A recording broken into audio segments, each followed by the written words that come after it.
Tuhan berkati. Sampai jumpa dalam renungan Sabda Bapa Sorgawi. Renungan firman Tuhan pada pagi hari ini buat kita yang terambil dari kitab Kolose pasal 2 ayat 6 sampai ayat 8. Kolose pasal 2 ayat 6 sampai ayat 8 saya bacakan buat kita semua. Kamu telah menerima Kristus Yesus Tuhan kita. Karena itu hendaklah hidupmu tetap di dalam Dia. Hendaklah kamu berakar di dalam Dia dan dibangun di atas Dia.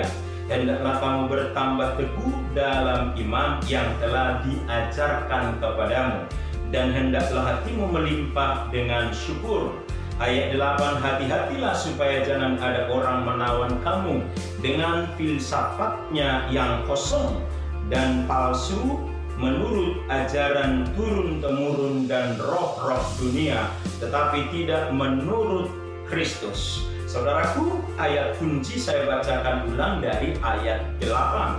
Hati-hatilah supaya jangan ada yang menawan kamu dengan filsafatnya yang kosong dan palsu, menurut ajaran turun-temurun dan roh-roh dunia, tetapi tidak menurut Kristus. Saudaraku yang saya kasihi, dari nats ini kita diberikan peringatan dan menjadi sebuah tema yang mau kita renungkan adalah bagaimana menghadapi ajaran-ajaran palsu atau filsafat kosong. Saudaraku, Paulus memberikan warning kepada jemaat yang dilayani di Kolose dengan kata hati-hatilah supaya jangan ada yang menawan kamu dengan filsafatnya yang kosong dan palsu, menurut ajaran turun-temurun dan roh-roh dunia, tetapi tidak menurut Kristus.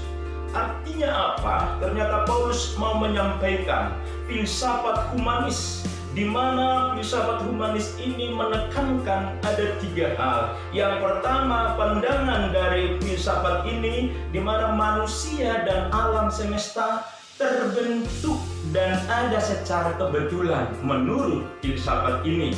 Ini jelas bertentangan dengan kebenaran firman Allah. Di dalam kitab Kejadian jelas dijelaskan di sana tentang penciptaan daripada langit dan bumi dan segala isinya, dan itu nyata. Yang kedua, penekanan daripada filsafat ini di mana manusia tidak diciptakan Allah, tetapi hasil proses evolusi, sangat bertentangan dari firman Allah. Dan yang ketiga, ajaran ini, filsafat ini menolak keyakinan kepada Allah dan menyangkal Alkitab adalah firman Tuhan. Makanya Paulus garis bawahi satu kalimat di dalam ayat 8 ini filsafat tidak menurut atau tidak sesuai dengan kebenaran firman Allah. Untuk itu Paulus memberikan solusi bagaimana kita bisa kuat, bisa menang terhadap ajaran filsafat kosong ini. Karena tujuan daripada ajaran ini menggeser hidup saudara dan saya dari keyakinan kepada Yesus Kristus. Ada beberapa hal yang diberikan oleh Paulus jalan keluar bagi kita di dalam ayat 6 dan ayat 7. Makanya dikatakan di sana, kamu telah menerima Kristus. Paulus mau meyakinkan kembali posisi orang-orang jemaat yang ada di Kolose itu, menandakan bahwa mereka sudah benar-benar berada di dalam Kristus Yesus, dalam arti sudah menerima Yesus Kristus sebagai Tuhan dan Juru Selamat. Baru di atas itu dibangunlah imannya supaya kuat dan kokoh terhadap ajaran-ajaran palsu. Untuk membangun itu ada kata di dalam ayat 6 itu dikatakan, karena itu hendaklah hidupmu tetap di dalam Tuhan. Hendaklah hidupmu tetap di dalam Tuhan. Ini masalah kekuatan, masalah pondasi, masalah akar daripada iman kita harus berakar ke dalam. Sehingga dikatakan di dalam ayat 7, hendaklah kamu berakar di dalam Dia. Kualitas kekuatan kalau kita mau menghadapi ajaran-ajaran sesat itu, bangun imanmu dan berakar imanmu itu seperti pohon, semakin akarnya semakin dalam ke bawah tanah itu semakin kuat pohon itu terhadap hempasan. Amin. Dan begitu juga saudara dan saya. Yang kedua, hendaklah kamu bertambah teguh di dalam iman yang telah diajarkan. Ajaran firman Allah menjadi sarana, menjadi jawaban untuk membuat iman saudara dan saya menjadi teguh, membuat iman saudara dan saya bertumbuh, membuat iman saudara dan saya menjadi kuat terhadap ajaran-ajaran palsu, yaitu menerima ajaran firman Allah sebagai kebutuhan yang mutlak terhadap pertumbuhan iman. Dan yang ketiga, hendaklah hatimu melimpah dengan syukur sebagai wujud pertumbuhan iman, pertumbuhan rohani kita. Bersyukur kepada Allah oleh karena Allah yang memberikan kekuatan buat saudara dan saya. Untuk itu saudaraku yang saya kasihi, sebagai kesimpulan atau juga bagaimana kita mau membangun kehidupan kita. Tadi sudah berakar ke bawah, lalu bertumbuh ke atas. Bagaimana kita membangun supaya bertumbuh? Ada 3 sarana untuk membangun pertumbuhan iman saudara dan saya menjadi kuat.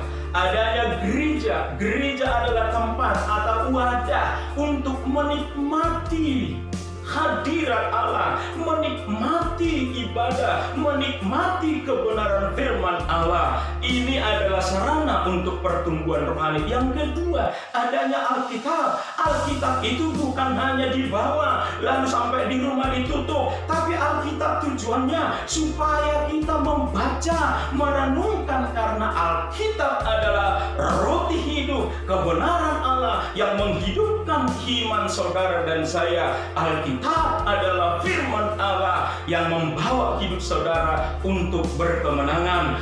Pakai, gunakan, dan renungkan Alkitab yang ada padamu. Dan yang ketiga sarana yang diberikan Tuhan adanya komunitas rohani, di mana tempat kita bersosialisasi rohani, antara komunitas kaum pemuda, komunitas kaum bapak, komunitas kaum wanita, atau komunitas orang-orang percaya, menikmati persekutuan satu sama lain menjadi sarana pertumbuhan iman saudara dan saya. Kesimpulannya saudaraku yang saya kasih di dalam Tuhan Yesus Kristus, supaya kita menang terhadap pengajaran sesat ini, pastikan engkau sudah menerima Yesus Kristus sebagai Tuhan dan Juru Selamatmu. Bangunlah hidupmu, bangunlah imanmu di atas dasar kebenaran firman Allah, yaitu hendaklah engkau tetap berdiam di dalam Kristus, berakar imanmu ke bawah, bertumbuh ke atas oleh karena kebenaran firman Allah, dan melimpah dengan syukur sehingga engkau menang menghadapi persoalan, terlebih ajaran-ajaran yang menyesatkan. Saya percaya lewat kebenaran firman ini saudara bisa mengalahkan filsafat-filsafat kosong, filsafat palsu, filsafat yang menarik, menggeser iman saudara daripada Yesus. Amin. Kita berdoa. Kami bersyukur oleh karena kemurahan-Mu kami boleh merenungkan firman Tuhan di pagi hari ini, sehingga kami kuat dan menang terhadap ajaran-ajaran palsu yang mulai menggeser, menggoda, membuat kami jauh dari Tuhan. Dalam nama Yesus kami berdoa dan bersyukur. Amin. Puji Tuhan saudaraku yang saya kasih dalam Tuhan. Kiranya Tuhan memberkati saudara. Sampai jumpa di program Sabas di hari yang akan datang. Haleluya. Shalom. Tuhan memberkati. Amin. Bagi Bapak Ibu yang diberkati lewat renungan Sabas ini, Bapak Ibu dapat nge-like, subscribe, bahkan juga komen dan membagikan kepada teman seiman yang lain sehingga mereka juga diberkati. Terima kasih, Tuhan memberkati saudara. Shalom.